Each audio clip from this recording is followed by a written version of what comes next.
Ya, berjumpa kembali kita di mata kuliah statistika di prodi Teknik Informatika maupun di prodi Geomatika. Mohon maaf, tadi pakai Zoom ya, tapi ternyata dipakai oleh teman-teman jurusan lain untuk kuliah umum, sehingga untuk kita pakai Google Meet. Bagi teman-teman yang tidak bisa bergabung, nanti ini saya rekam ya kan. Jadi nanti bisa ditampilkan lagi atau ditonton lagi di situs YouTube saya. Oke, pada kesempatan yang berbahagia ini kita masuk ke pertemuan 10 dan 11. Jadi memang materinya satu paket sebenarnya, yaitu mengenai pengujian hipotesis. Jadi hari ini ada dua hal yang akan kita bahas, tiga hal sebenarnya. Yang pertama yaitu tentang konsep dasar bagaimana pengujian hipotesis. Kemudian yang kedua yaitu bagaimana kita melakukan pengujian hipotesis untuk uji Z.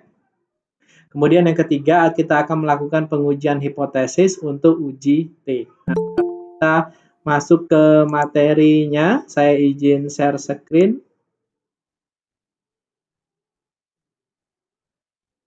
Ya, kelihatan ya? Semuanya bisa melihat?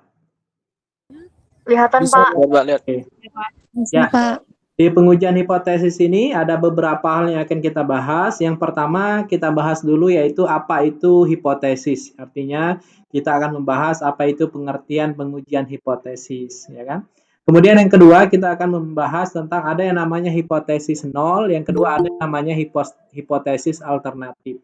Kemudian yang ketiga kita akan membahas kesalahan pada pengujian hipotesis, kemudian arah pengujian, bagaimana prosedurnya, dan contoh dari pengujian hipotesis yaitu pengujian untuk uji Z dan pengujian untuk uji T. Nah, sekarang kita belajar apa itu hipotesis. Nah, hipotesis ini misalkan seperti ini. Baru-baru ini kan pemerintah ingin melakukan vaksinasi COVID terhadap seluruh masyarakat negara Indonesia, seluruh masyarakat Indonesia. Pemerintah mengatakan bahwa obat untuk vaksin itu akan aman. Nah, tentu sebelum pemerintah menyatakan aman, obat tersebut tentu telah diuji oleh si pemilik perusahaannya. Si pemilik perusahaan misalkan mengatakan obat ini aman atau efektif untuk menyembuhkan COVID-19. Dia bilang misalkan amannya atau efektifnya sekitar 90%. Nah, tentu perusahaan yang menyatakan vaksinasi COVID itu aman tentu tidak mengeluarkan kalimatnya hanya sebatas kata saja atau pernyataan saja, tapi tentu sudah melakukan suatu pengujian atau penelitian. Nah, penelitiannya bisa jadi dia melakukan setelah misalkan obatnya jadi, obat awalnya sebelum pengujian, kemudian diambil sampel ke beberapa masyarakat yang ada di dunia dengan beberapa macam ras mungkin ya kan. Kemudian dilakukan pengujian. Nah, dari hasil pengujian tersebut diolah. Hasil pengolahannya misalkan, oh ternyata obat vaksin ini ya, vaksin COVID ini memang efektif. Efektifnya ternyata memang di atas 90%. Nah, jadi pengujian hipotesis di sini adalah kita ingin menguji suatu pernyataan seseorang, suatu perusahaan, apakah betul-betul gitu kan vaksin yang diberikan itu efektif atau tidak. Nah, disinilah gunanya pengujian hipotesis. Kemudian ketika dia menguji, kita kan mengambil data, diberikan misalkan vaksinasi tadi ke beberapa orang atau dengan menggunakan sampel tentunya yang sudah kita pelajari berapa ratus atau berapa ribu dengan berbagai macam. Kemudian kan diambil datanya. Nah, data itulah nanti yang diolah dan diolah dengan menggunakan metode hipotesis tertentu, makanya dapat diterima pernyataannya bahwa vaksin tersebut efektif, aman, atau ditolak. Nah, diterima atau ditolaknya tentu berdasarkan hasil uji coba yang dilakukan. Artinya datanya kan pasti diolah tuh. Pengolahannya seperti apa? Nah, pengolahannya yang akan kita pelajari hari ini yaitu terkait dengan pengujian hipotesis. Misal lagi yang paling gampang, ketika kamu membuat aplikasi, ya, kamu bilang bahwa misalkan aplikasi Go Mobil misalkan. Go Mobil aplikasi yang kamu buat katamu adalah efektif, aman, ya kan? Efektif dan aman menyenangkan. Nah, tentu kamu bilang seperti itu harus ada buktinya dulu. Makanya disuruh orang untuk memakai aplikasimu, gitu kan? Ketika orang memakai aplikasimu, kemudian diambil datanya, diminta dicari menggunakan kuesioner, kemudian ngisi. Nah, hasil kuesioner itu kemudian kalian olah. Hasil pengolahannya pernyataanmu tadi bisa diterima kalau misalkan orang-orang tadi mengisi artinya menyenangkan, ya kan? Kemudian aman, atau ditolak ketika hasil pengisiannya misalkan tidak sesuai dengan pernyataanmu. Jadi disinilah pengujian hipotesis berguna untuk menerima pernyataan yang dikeluarkan oleh dirimu karena membuat aplikasi tadi atau menolak pernyataanmu. Ya, nah itu kegunaan kita belajar pengujian hipotesisnya. Tapi sebelum itu apa sih sebenarnya hipotesis gitu kan? Sebelum kita masuk ke kata pengujiannya. Jadi hipotesis itu sebenarnya berasal dari bahasa Yunani. Hipotesis hupo ya bahwa tadi katanya hupo berarti lemah atau kurang atau di bawah, contohnya orang hipertensi gitu kan. Nah, dia berarti apa? Atau hipertensi ya kan, darah rendah ya tahu. Kemudian berarti hupo itu berarti lemah, kurang atau di bawah.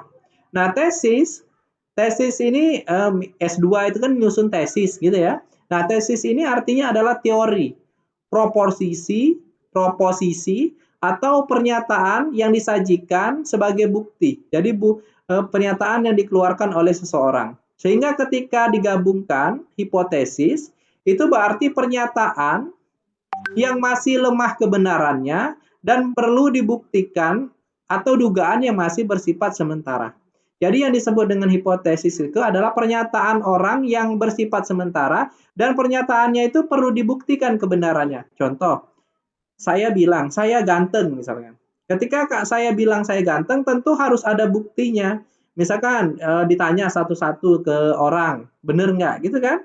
Nah, makanya sama seperti itu. Jadi pernyataan saya atau pernyataan perusahaan vaksin tadi atau perusahaanmu yang membuat aplikasi tadi perlu kita buktikan kebenarannya, benar, diterima atau tidak, atau ditolak. Nah, disinilah pentingnya yang disebut dengan pengujian. Jadi kita tambahin kata pengujian hipotesis di depannya. Apa itu pengujian hipotesis? Ya kalau namanya pengujian berarti merupakan suatu prosedur. Kalau suatu prosedur berarti ada tahapan-tahapan yang harus dilalui dalam pengujian hipotesis. Tidak bisa sembarangan, ada tahapannya. Jadi pengujian hipotesis adalah suatu prosedur yang dilakukan dengan tujuan untuk memutuskan apakah kita tadi menerima pernyataan orang tersebut atau menolak, tentu mengenai parameter populasi. Nah, di sini makanya pengujian hipotesis di dalam statistika adalah pengujian, misalkan kalau kalian dia bilang informatika tentu aplikasi. Ingat nanti di akhir kalian di bidang informatika pasti akan diminta untuk menguji efektivitas aplikasimu. Ketika diminta untuk menguji efektivitas aplikasimu, maka kamu harus menggunakan salah satu teknik pengujian hipotesis yang kita pelajari hari ini. Tolong nanti ketika kalian TA, jangan sampai bilang lagi saya belum mengajarkan teori pengujian hipotesis. Karena mulai dari buat kuesioner sampai hari ini pengujian hipotesis materi terakhir kita, ya kan? Beberapa minggu pengujian hipotesis ini ada uji Z, uji T, uji ANOVA, sampai nanti studi kasus. Prinsipnya di sana. Ya kan? Mulai kalian dari merancang kuesioner sampai pengujiannya bagaimana. Ya. Jadi penting pengujian hipotesis, kita ketika orang mengadakan suatu pernyataan, mengeluarkan suatu pernyataan, apakah kita menerimanya atau menolaknya. Kok kamu tolak? Oh, ini saya sudah melakukan suatu prosedur pengujian hipotesis. Nah, gitu. Contoh, nah ini ada ilustrasi lagi ya, ilustrasi mengenai keputusan misalkan. Apakah pemerintah akan menyetujui atau tidak peluncuran sebuah jenis obat baru? Nah, dikatakan di sini bahwa jenis obat ini mampu, kata produsennya, ini produsen obatnya, katanya bisa menurunkan tingkat kolesterol darah. Oleh karena itu, BP POM, Departemen Pengawasan Obat dan Makanan, dia akan menyetujui peluncuran obat ini bila ada bukti yang menyatakan bahwa obat ini efektif. Oleh karena itu, diambillah sampel acak yang terdiri dari 100 orang pria setengah umur. Nah, setiap sampel, setiap orang pria setengah umur tadi diberi obat dengan dosis tertentu dalam selang waktu tertentu dan secara berkala diukur kadar kolesterol mereka. Nah, pada akhir percobaan dicatat, diolah perubahan kadar kolesterol mereka. Nah, dari ilustrasi di atas, maka pemerintah setelah melihat data hasil pengujiannya akan memutuskan dua hal. Yang pertama, dia akan membatalkan, artinya tidak menyetujui peluncuran obat tersebut, artinya membutuhkan penelitian lanjutan, bahasa halusnya, atau efektif obat tersebut, artinya pemerintah menyetujui peluncuran obat baru untuk umum, ya kan, obat itu. Nah, obat-obat yang ada di masyarakat semuanya melakukan pengujian hipotesis, aplikasi, software, semuanya itu sebelum digunakan oleh masyarakat, WA, YouTube, Instagram, ya kan, semuanya itu telah melalui proses pengujian tentunya. Nah, disinilah kita akan mengenal ada dua yang saya sampaikan tadi, apakah kita akan menerima atau menolak. Makanya di sini ada yang namanya hipotesis. Ada dua jenis hipotesis. Ada yang namanya hipotesis nol atau kita singkat dengan H0 dan ada juga yang disebut dengan hipotesis alternatif atau biasa kita singkat dengan HA. Nah, apa itu? Nah, di sini tadi ada dua, batalkan katanya, butuhkan penelitian lanjutan, menyetujui peluncuran obat baru. Maka di sini saya bisa mengatakan bahwa hipotesis H0 itu adalah hipotesis yang kalian ingin menolaknya.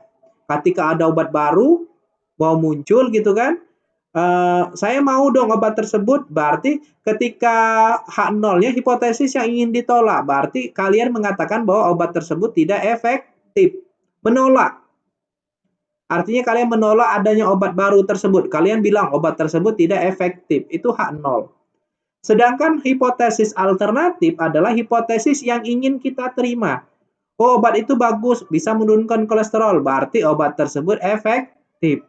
Makanya di sini, langkah awal yang nanti kalian harus lakukan dalam pengujian hipotesis adalah kalian harus menentukan atau membuat suatu pernyataan, hipotesis nol dan hipotesis alternatif. Apa itu? Nah, hipotesis pertama adalah hipotesis tidak efektif. Oh, lagi azan tempat saya.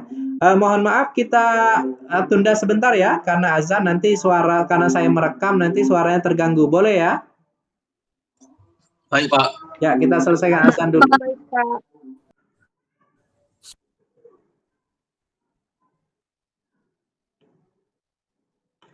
Oke, kita lanjutkan. Tadi kita mengenal ada yang namanya hipotesis 0 atau H0 dan hipotesis alternatif atau HA. Suara saya kedengeran? Halo? Kedengaran, Pak. Kedengaran, Pak. Terdengar, Pak. Terkait dengan kasus yang tadi, hipotesis H0 dan hipotesis alternatif, maka hipotesis yang pertama kita nyatakan tadi obatnya tidak efektif. Nah, ini kita sebut sebagai hipotesis 0. Kenapa? Karena hipotesis ini menandakan adanya status quo. Artinya karena hasil pengujian tadi tidak memenuhi standar yang ditentukan. Sehingga di sini dapat kita definisikan seperti yang saya sampaikan tadi bahwa hipotesis H0 atau hipotesis 0 adalah hipotesis yang ingin ditolak oleh kita. Sedangkan hipotesis yang kedua yaitu menyatakan obatnya efektif, ya, ini disebut sebagai hipotesis alternatif atau disingkat dengan HA. Ini karena hipotesis ini memberikan alternatif dari status quo yang tidak ada keputusannya. Sehingga hipotesis ini disebut juga sebagai hipotesis yang ingin kita terima. Nah, jadi dalam pengambilan keputusannya nanti ketika H0-nya benar, ya, ketika memang obat tadi misalkan tidak efektif, maka keputusan H0-nya kita terima, maka HA-nya kita tolak. Tapi ketika HA-nya yang benar, maka H0-nya kita tolak, sehingga HA-nya kita terima. Nah, itu mode dalam pengujian hipotesis. Nah, di dalam pengujian hipotesis ada beberapa prosedur atau tahapan yang dilakukan ketika kita ingin melakukan pengujian hipotesis. Yang pertama adalah ketika ada kasus tertentu, kalian harus bisa memformulasikan baik dalam suatu kalimat ataupun dengan menggunakan bahasa matematika, ya, memformulasikan apa itu H0 dan apa itu HA. Kalimatnya apa? Contohnya H0 tadi, obat tersebut tidak efektif. Nah, itu H0-nya. HA-nya, obat tersebut efektif. Biasanya selalu berlawanan antara H0 dengan HA. Kemudian yang kedua, setelah kalian menentukan memformulasikan H0 dan HA, tentukan standar error. Kita kemarin sudah belajar tentang bagaimana mencari standar error. Begitulah caranya. Nah, tapi biasanya untuk pengujian hipotesis ini standar errornya ditentukan sendiri oleh peneliti. Biasanya kalau tidak 1%, standar errornya 5% atau 10% alfanya. Alfanya 1%, 5% atau 10% bergantung dengan tingkat kepercayaan atau tingkat kesalahan dari penelitian yang dilakukan. Kalau 1% berarti tingkat kepercayaan orang terhadap penelitianmu adalah 99%. Kalau 5% berarti tingkat kepercayaan orang terhadap penelitianmu adalah 95%. Begitu selanjutnya. Setelah selesai menentukan standar error, maka tentukan uji statistika yang sesuai. Nah, uji statistika ini banyak. Ada uji Z, uji T, atau uji ANOVA. Nah, kapan kita menggunakan uji Z, uji T, atau uji ANOVA? Nanti saya jelaskan yang itu, ya kan? Ini prosedurnya.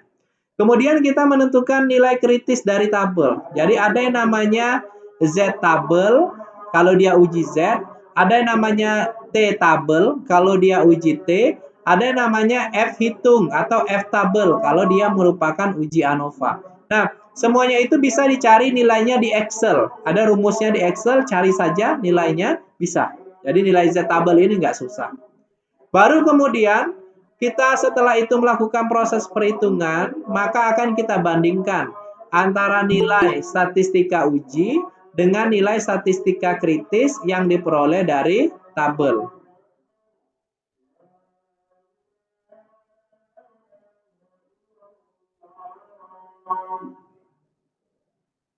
Nah, kapan kita menggunakan uji Z, kapan kita menggunakan uji T? Ya, minggu depan mungkin uji ANOVA. Nah, uji Z itu kita gunakan ya, kita menggunakan uji Z, nanti rumusnya uji Z ada setelah ini. Kita menggunakan uji Z jika datanya itu terdistribusi secara normal. Pak, data terdistribusi secara normal itu seperti apa? Seperti ini. Ketika digambarkan datanya membentuk seperti kurva lonceng. Ini artinya terdistribusi secara normal. Kata lain, terdistribusi secara normal itu artinya nilai rata-ratanya hampir sama atau sama betul dengan nilai tengah atau nilai median, atau bisa jadi sama dengan modusnya. Itu namanya terdistribusi normal. Ketika nilai rata-rata dari suatu data, nilai tengah, median, dan modusnya, nilai yang paling sering muncul, itu berada di tengah-tengah. Artinya hampir sama. Itu yang disebut dengan di data terdistribusi secara normal. Atau standar deviasi populasinya diketahui. Tentu untuk mengukur standar deviasi populasi sudah saya ajarkan kan kemarin. Bagaimana mencari standar deviasinya. Nah, itu kita menggunakan uji Z. Nah, biasanya suatu data terdistribusi normal itu yang paling gampang adalah kita lihat jumlah datanya.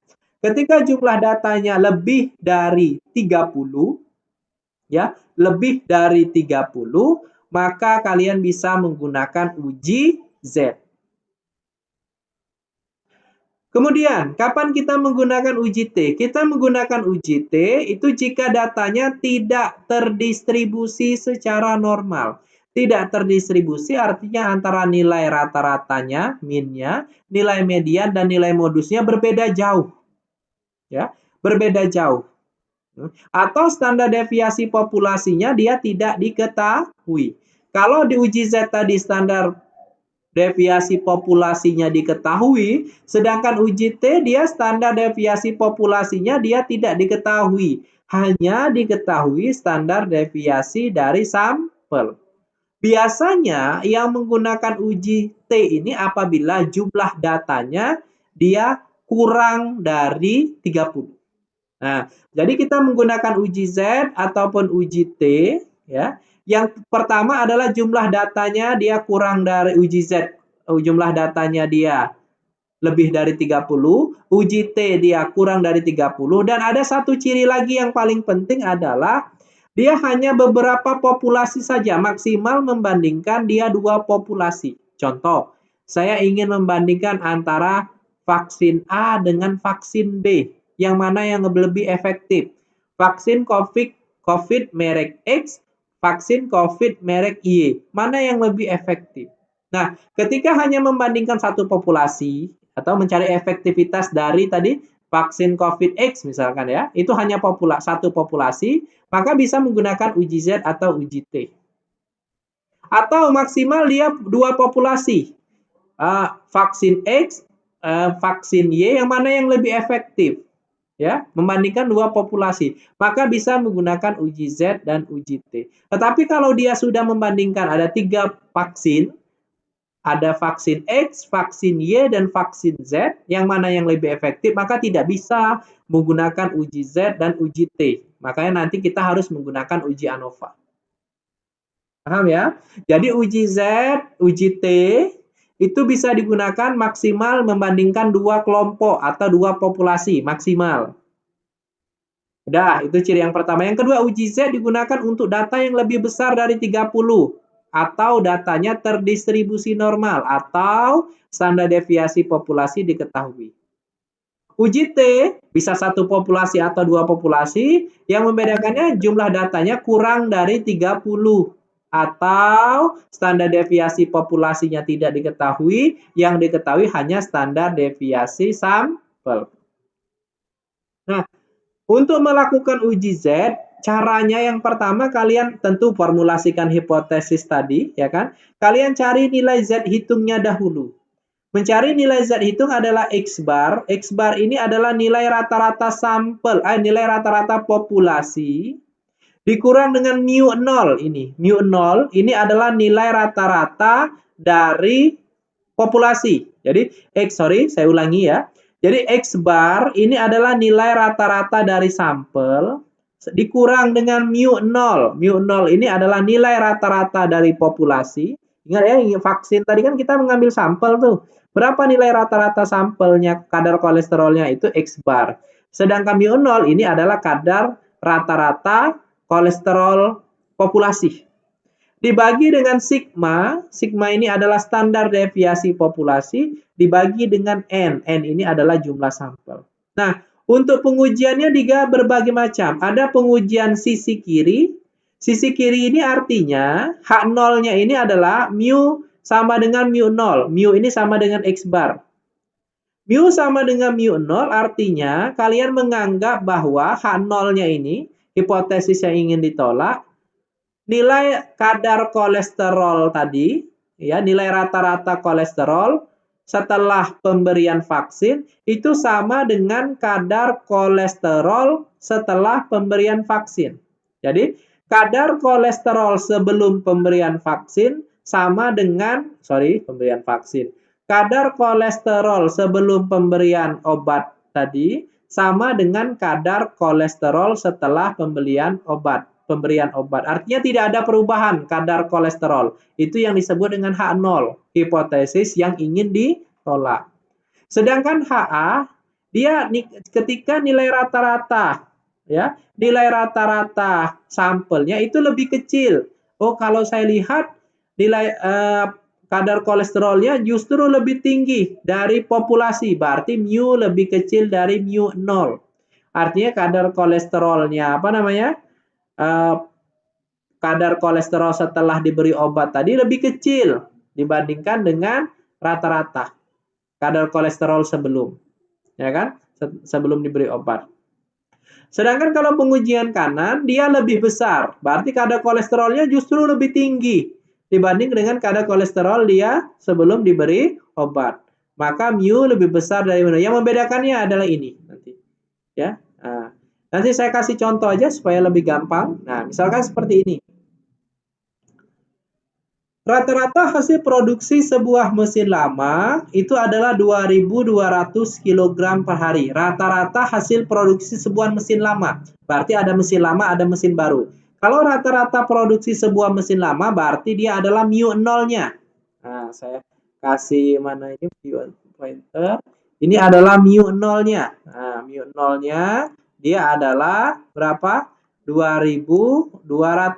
Nah, 2200 ini adalah mu nolnya. Ya, mu nolnya 2200.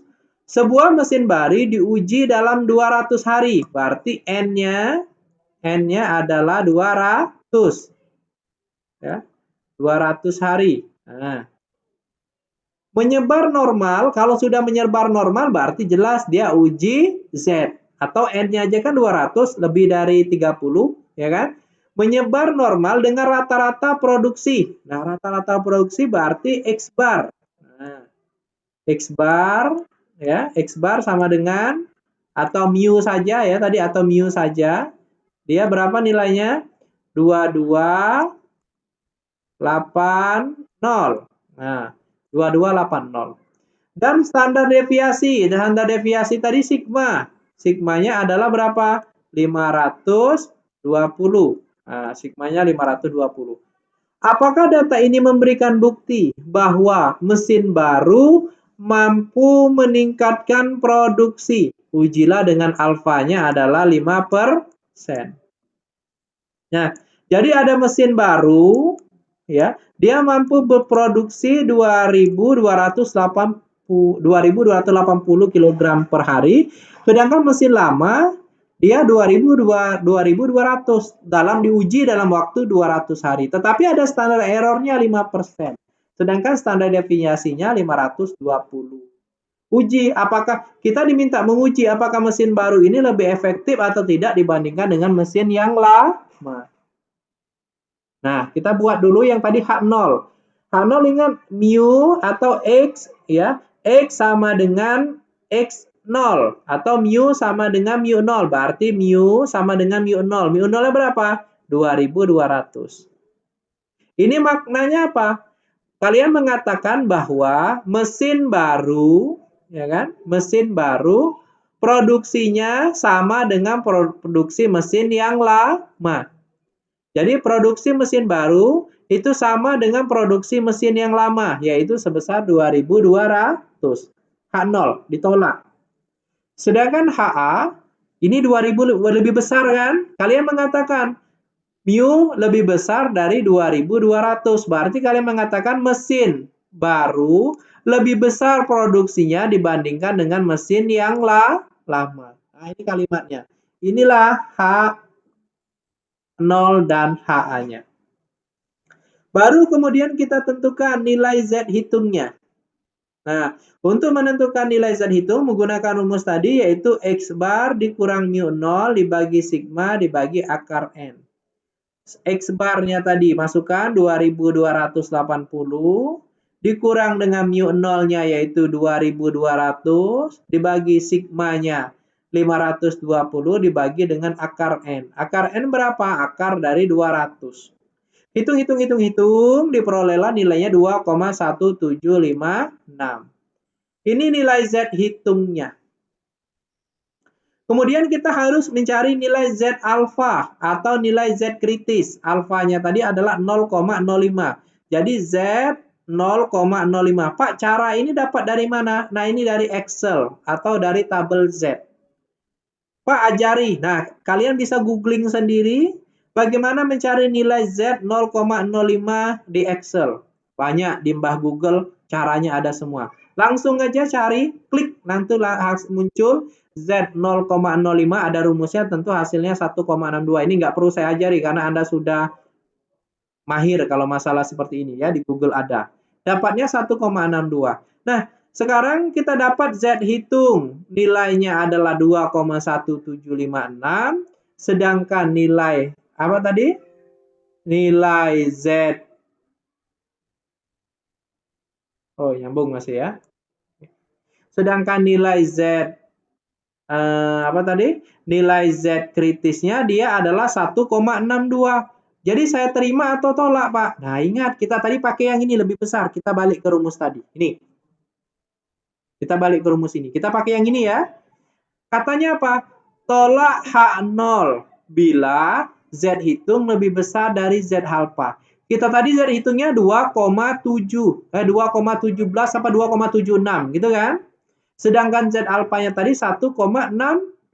Benar nggak Z hitung lebih besar dari Z alpha? Betul. Berarti H0-nya kita tolak. Nah, berarti H0 ini kita tolak nih. Berarti kalau H0-nya saya tolak, berarti keputusan kita adalah HA. Maka saya ambillah keputusannya HA. Apa keputusan HA? Keputusan HA-nya bahwa mesin baru mampu meningkatkan produksi atau mesin baru produksinya lebih besar dibandingkan dengan produksi mesin yang lama. Atau ada kenaikan produksi setelah adanya mesin baru. Whenever, terserah Anda. Mau kalimatnya seperti apa. Oke, sampai sini bisa diterima dulu, agak sulit memang. Silakan jika ada yang ingin bertanya. Halo? Masih ada orang kah? Belum, Pak. Gimana? Belum ada pertanyaan, Pak. Oh, belum ada pertanyaan, mantap. Ya. Nah, selanjutnya adalah uji T. Uji T prinsipnya sama saja seperti uji Z. Bedanya hanya dia ada X bar min mu 0, dia S. S ini adalah nilai, kalau tadi kan uji T dia tidak punya standar, istilahnya standar deviasi populasinya tidak diketahui. Yang ada hanya standar deviasi sampel. Maka S ini adalah standar deviasi sampel. Sedangkan tabelnya dia menggunakan tabel T. Nah, tabel T yaitu alfa min V. V ini adalah derajat signifikansi atau derajat kebebasan, di mana jumlah sampel dikurang dengan 1. Prinsipnya caranya sama. Kalian untuk mencari tabel T, kalian cari di Google, ya, menggunakan Excel bisa. Nah, sama, misalkan contohnya seperti ini, ya. Nah, saya kasih contoh lah, misalkan ya. Kita olah lagi. Kita kasih contoh lagi. Ya. Seorang perusahaan rokok membantah keluhan pihak-pihak yang menyebutkan bahwa kadar tar dalam rokoknya melebihi 3,5. Berarti dia punya mu 0 gitu ya. Mu 0 rata-rata atau rata-rata kadar tar ya, itu adalah 3,5. Oke. Lembaga konsumen kemudian membuat suatu penelitian untuk membuktikan pernyataan sederhana tersebut. Diambillah sambal acak 15. Berarti N-nya berapa? 15. Kalau 15 kira-kira pakai uji apa? Kalau jumlah sampelnya 15 menurut Anda? Uji T. Uji T. Karena jumlah sampelnya kurang dari 30. Ingat ya, nanti ketika saya kasih soal, saya nggak mungkin ngasih tahu dia uji T atau uji Z. Kalian harus jeli melihat jumlah sampel dan melihat jumlah populasi. Kemudian rokok tersebut diperiksa, ternyata didapati rata-rata kandungan tar tersebut 4,2. Berarti ini adalah X bar-nya atau mu-nya. Nggak pakai 0 di bawahnya, mu-nya adalah 4,2. Mirip seperti tadi. Buatlah pengujian hipotesis untuk membuktikan pernyataan si pemilik rokok tadi benar atau tidak. Dengan alfanya, karena ini rokok, maka 1%. Makin teliti gitu kan. Nah, 1% atau 0,01. Kemudian kita cari T hitungnya. Ya. T hitung berarti X bar min mu 0 dibagi S akar N. Nah, kita masukkan X barnya 4,2. Sebelum itu kita tentukan dulu deh ini hipotesisnya. Nah, H0 tadi kan. H0-nya adalah kita ingin menolak pernyataan orang tersebut. Nah, kita ingin menolaknya bahwa kadar tar ya di dalam satu rokok itu sama dengan 3,5. Ya, sama dengan 3,5. Sedangkan mu H0 kadar tarnya lebih besar dari 3,5 hasil pengujiannya. Gitu ya. Seperti itulah kira-kira buat kalimatnya. Kemudian kita cari T, uji T. X bar-nya tadi adalah sama dengan mu 4,2, mu 0-nya nilai pernyataan orang tersebut. Biasanya mu 0 ini nilai pernyataan orang atau nilai hasil rata-rata populasi gitu ya. 3,5 dibagi S-nya. S-nya ini apa? S-nya ini adalah standar deviasi, sigma. Sigma. S ini standar deviasi dari sampel. 1,4. Nah, itu tadi ya. 1,4 dibagi dengan N-nya 15. Diperolehlah nilai T hitungnya. Hitung sendiri nanti ya. Hasilnya 1,9. Kemudian kalian cari nilai T kritisnya. Alfanya yaitu 0,01. Ya. Sedangkan V-nya ini adalah jumlah sampel dikurang 1. Berarti 14 kurang 1, 14. Cari nanti hasilnya adalah 2,628. Artinya apa? T hitung lebih kecil dibanding dengan T tabel. Berbanding terbalik dengan yang tadi, ya kan? Artinya T kritis lebih besar dari T hitung. Sekarang kita pakai mana? Nah, ini kita lihat, ininya lebih besar. Kita cek ke sini. Oh, berarti pakai yang ini. Tolak H0 jika T hitung lebih besar dari T alfa. Nah, ingat T hitung kita tadi berapa? T hitung kita tadi 1,9, T kritis kita 2,6. Nah, lihat kalimatnya. Tolak H0 jika T hitung lebih besar dari T alfa. T hitung kita tadi berapa? Berapa T hitung kita? 1,9. 1,9. Sedangkan T alfanya 2,6. Berarti tidak sesuai, ya kan? Berarti tolak H0 jika T hitung lebih besar. Ini justrunya lebih kecil. Berarti H0-nya tidak kita tolak. Tapi H0-nya kita terima. Paham? Paham ya? Paham ya? Dia syarat H0 ditolak jika T hitungnya lebih besar dari T hitungnya lebih besar dari T tabel atau T kritis. Sedangkan faktanya adalah T hitungnya 1,9, T tabelnya 2,6. Enggak jadi saya tolak dong H0-nya. Justru H0-nya saya terima. Sehingga keputusan kita adalah H0. Nah, beda dengan yang tadi. Jadi keputusannya H0. Apa H0? Bahwa apa H0? Apa kira-kira H0? Kalimatnya bahwa kadar tar dalam suatu rokok itu sama dengan 3,5.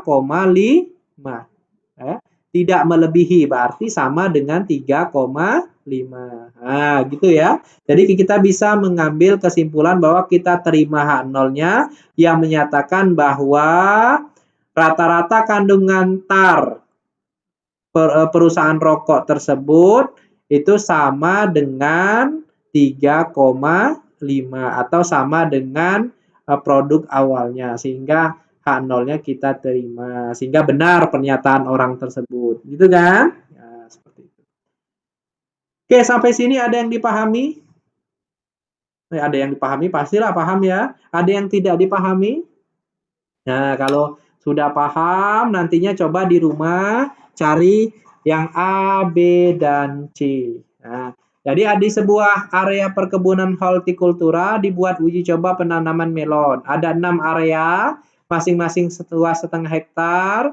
Produksi melonnya ada 1,4, ada 1,8, ada 1,1, 1,9, 2,2, dan 1,2.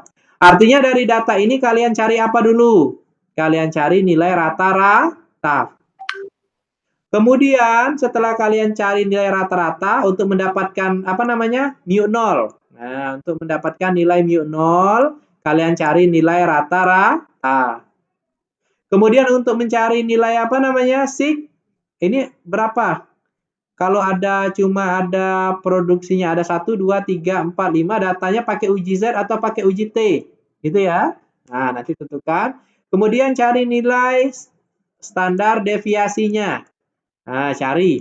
Standar deviasinya itu adalah nilai rata-rata sigma. Yang kemarin itu loh. Sigma nilai rata-rata X bar dikurang dengan nilai masing-masing. X0 dikuadratkan. Gitu ya. Dijumlahkan, baru nanti dikerjakan. Dengan alfa sekian, apakah bisa mendukung hipotesis jika rata-rata produksi melon per setengah kilogram adalah 1,5. Berarti 1,5 ini adalah X bar. Nah, itu ya. Berapa? Sama kayak tadi prosesnya kan. Mu nolnya udah dapet, S-nya udah dapet. Gunakan alfa. Sekarang ulangi pertanyaan A jika alfanya kita ganti dengan 1%. Nah, tulis pendapat Anda. Jadi latihan saya ini, kalian harus mencari mu nolnya dulu. Mu nol di rata-rata aja, ya kan? Nilai rata-rata dari 1,4 tambah 1,8, 1,1, 1,9, 2,2, 1,2. Kemudian cari nilai standar deviasinya. Yaitu misalkan kalian dapat tadi rata-rata 1,4. Berarti 1,4 dikurang 1,4 dikuadratkan. Di akar berapa? Kemudian 1,8 dikurang 1,4 dikuadratkan. Di akar berapa? Dijumlahkan. Gitu ya. Nah, baru dapat S-nya.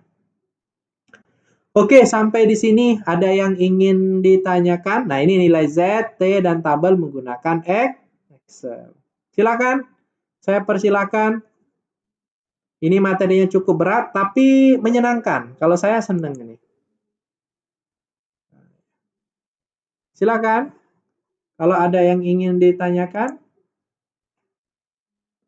Yuk, mari. Apakah bisa paham semua?